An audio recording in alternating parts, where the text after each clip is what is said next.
City of Seven Lakes, known for its natural beauty, rich history, and vibrant culture.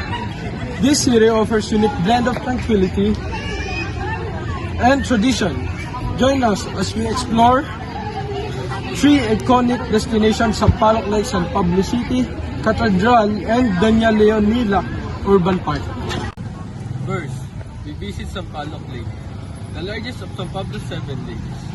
This natural wonder is not just a place of beauty, but also a vital resources for the community. Its calm water and picturesque surroundings, Sampaloc Lake remains a cherished gem in San Pablo City. Sampaloc Lake, the largest of San Pablo City's 7 lakes, is a volcanic crater lake formed approximately 500 to 7 years ago. Its volcanic origin is evident from the shallow depression at its bottom. According to local legend, a giant tamarind tree, or sampalok, once stood in the garden of a selfish old woman. When very old man asked for someone fruit to cure his sick grandson, she refused and set her dogs upon him. The old man, who was actually a diwata or deity or spirit in disguise, caused the ground to tremble and the orchard to sink, creating a pit that filled with water, forming the lake now known as Sampaloc Lake. Today, Sampaloc Lake is a popular spot for recreation and relaxation, offering scenic views and glimpse into the rich cultural heritage of San Pablo City. Nandito po ako ngayon sa Sampaloc Lake at makikita niyo naman po ang kalinisan ng lake dito. At magtatanong po tayo ng isang tao kung bakit kailangan panatilihin ang kalinisan dito. Anong mga kailangan nilang gawin? Pwede po kayo ma-interview? Pwede ko kaya. Ano po kaya kailangan gawin dito sa lake para po mapapanatili yung kalinisan dito? Sabi ng mga tao na magkakarap pala dyan. Opo. Bawal mo kalap dito. Para kayo nito na Sampaloc Lake. Kung natin yung lugar.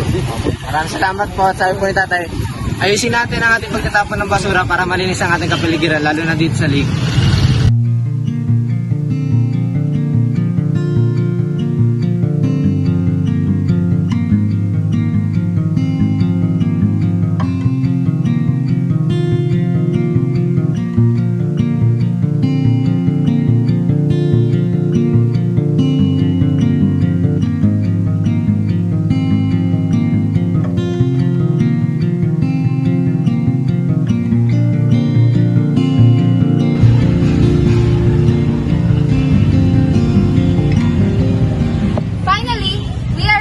Doña Leonila Urban Park, a tranquil oasis in the heart of the city, offering a perfect spot for relaxation and recreation.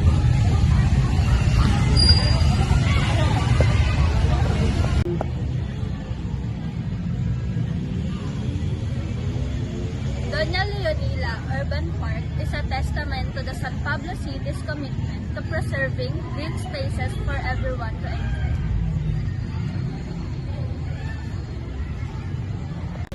Doña Leonila Park, or also known as the Mini Forest Park, is significant in the landmark in San Pablo City, Laguna.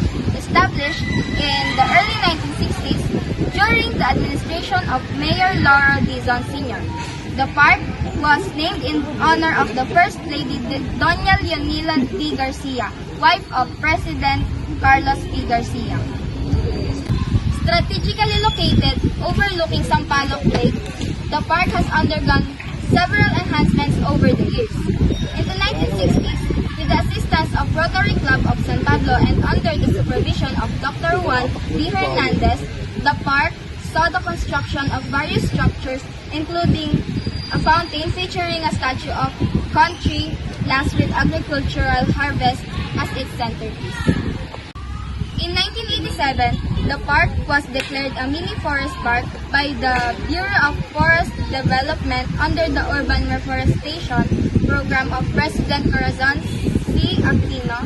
This initiative aimed to promote urban breathing and provide a natural sanctuary within the city. Further improvements were made in the early 2000s, including the construction of promenaders lanes and the installation of park lighting systems, enhancing its appeal as a recreational area for both locals and visitors. In 2019, the park underwent revitalization efforts to restore its historical significance and natural beauty. These efforts aim to provide a serene environment for relaxation and reflection, preserving its cultural heritage.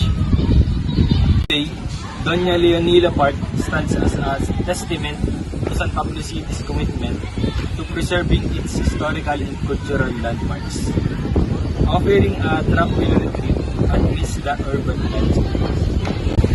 What do you usually do when you visit Doña Leonila Park? Well, as we can see po, napakaganda po ng view dito. Tsaka po yung ambience po niya is great para po mag-contemplate pag-uusap. So, kadalasan po ang ginagawa ko po is nabili po muna ako ng milk tea po dun sa baba. Tapos ini-enjoy ko po siya dito. Kasama po po minsan mga friends ko or minsan ako lang po mag-isa. San Pablo is more than just a place on the map.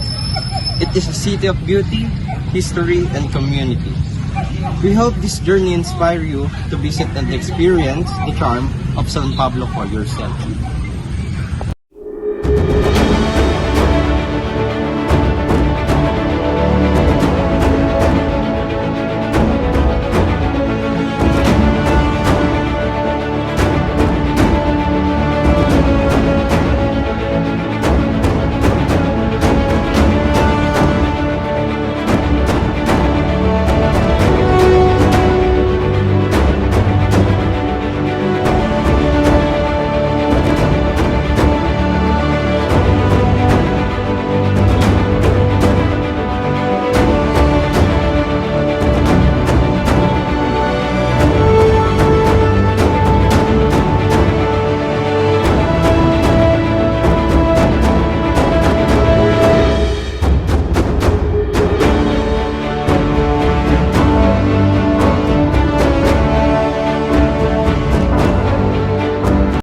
Next, we visit the San Pablo Cathedral, also known as the Metropolitan Cathedral of San Pablo.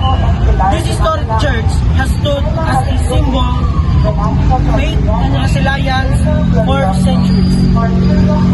San Pablo Cathedral, also known as the Cathedral Parish of St. Paul First Sermon, was established in 1586 by the Augustinian friars, originally a wooden church. It was later reconstructed with stone in 1721. The Franciscans took over in 1794 and made further improvements, including a stone cemetery during World War II. The cathedral's architecture reflects the Spanish influence, and its walls tell stories of devotion and transformation over the years. San Pablo Cathedral is not just a place of worship.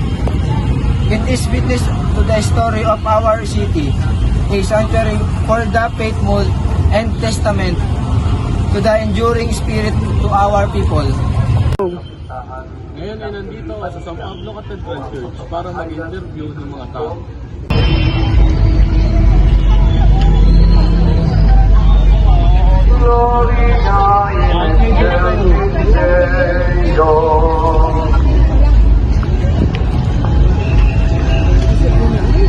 Hindi po namin mag-interview. Ang kabangang lang po namin wala po ang special sa simbahan na to kumpara sa ibang simbahan. Kasi ang kakaiba nitong simbahan, nandito ang palapit.